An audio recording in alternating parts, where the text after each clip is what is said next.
សួស្តីទាំងអស់គ្នានៅក្នុងវីដេអូនេះខ្ញុំបញ្យល់ពីរបៀបនៅក្នុងការដាក់ស្នើកាតស្នាក់នៅថ្មីតាមរយៈ App SBI Limit ដើម្បីបន្តសុពលភាពកាតឬក៏ផ្លាស់ប្ដូរអាសយដ្ឋានជាដើមតោះអញ្ចឹងសូមមើលនិងអនុវត្តតាមសញ្ញាប្រូញខ្ញុំដាក់បង្ហាញជាដំបូងចុចទៅលើពាក្យ Menu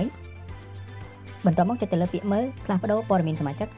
បន្ទាប់មកវាយលេខកូដដោះសោទូរស័ព្ទយើងឬក៏ scan មុខជាដើមបន្ទាប់មកសូមចុចពាក្យថាផ្លាស់ប្ដូរត្រង់ចំណុចឯកសារបញ្ជាក់សម័យខ្លួនត្រង់ចំណុចនេះយើងអាចផ្លាស់ប្ដូរភាសាទៅជាភាសាផ្សេងៗដែលយើងអាចយល់បានដូចជាភាសាខ្មែរអង់គ្លេសឬក៏ភាសាជប៉ុនជាដើមបន្ទាប់ពីរើសភាសារួចសូមអូសទៅក្រោមចុចគ្រីសហើយនឹងចុចពាក្យថាទៅបន្ទាប់ត្រង់ចំណុចនេះសូមបញ្ចូលលេខកូដ A001 ដែលមាននៅលើកាតដូចដែលខ្ញុំបានបង្ហាញ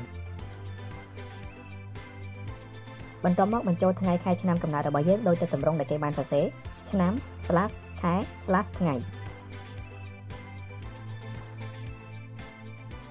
រួចចុចគ្រីសដើម្បីបញ្ជាក់ថាព័ត៌មានខាងលើពិតជាត្រឹមត្រូវ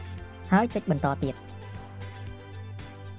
បន្ទាប់មកចុចពី Allow ដើម្បីអនុញ្ញាតឲ្យវាបើកកាមេរ៉ាថតរូបបានត្រង់ចំណុចនេះគេឲ្យយើងថតរូបកាតស្នាក់នៅផ្ទៃខាងមុខប៉ុន្តែដោយសារតែរូបកាមេរ៉ាខ្ញុំវាអត់សូវច្បាស់អញ្ចឹងខ្ញុំសូមអត់ថតទេគឺខ្ញុំសូមជ្រើសរើសរូបភាពអញ្ចឹងខ្ញុំចុចលើពាក្យថាជ្រើសរើសរូបភាពរួចជ្រើសរើសកាតស្នាក់នៅផ្ទៃខាងមុខមកហើយចុចទៅបន្តហើយផ្ទៀងផ្ទាត់វាមើលបើច្បាស់ហើយគឺចុចទៅបន្តទៀតដំណាក់កាលទី2គឺយើងចាប់ផ្ដើមជ្រើសរើសរូបថតឬក៏ថតរូបផ្ទៃខាងក្រោយម្ដង